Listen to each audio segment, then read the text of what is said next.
औरंगाबाद जिल्ह्यामध्ये नगरपालिका निवडणूक प्रचारासाठी आज मुख्यमंत्री देवेंद्र फडणवीस यांनी गंगापूर आणि पैठण नगरपालिकांसाठी प्रचार सभा घेतल्या। यावेळी विकासासाठी शिवसेना भाजपच्या उमेदवाराला निवडून द्या असं आवाहन मुख्यमंत्र्यांनी केलं। आम्ही तंत्रज्ञान आणि पैसा देऊ, सर्व शहर सुंदर करू, निधीची कमतरता पडू देणार नाही। आम्ही पैसे देऊ, एका महिन्यात काम आणि 100 दिवसात वर्क ऑर्डर काढून वेळेत काम झालं पाहिजे, त्याची गुणवत्ता त्रयस्थ माणूस तपासेल, काम खराब असेल तर कारवाई करू असंही देवेंद्र फडणवीस म्हणाले।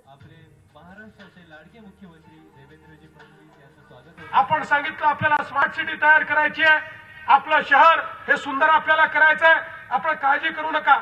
मगाशी रावसाहेबांनी सांगितलेली गोष्ट खरी आहे की आता तिजोरीला ह्या आपल्या युतीचं कुलूप त्या ठिकाणी लागलेलं आहे, त्याच्यामुळे त्याची चावी देखील आपल्याच जवळ आहे। त्यामुळे तुम्हाला निधीची कुठली कमतरता आम्ही पडू देणार नाही। जेवढे तुम्ही या ठिकाणी प्रकल्प तयार कराल त्या प्रकल्पांकरता महाराष्ट्राची तिजोरी आम्ही खुली करून देऊ। केवळ आमची अट एकच असणार आहे, काम गुणवत्तापूर्ण झालं पाहिजे, काम पारदर्शीपणे झालं पाहिजे।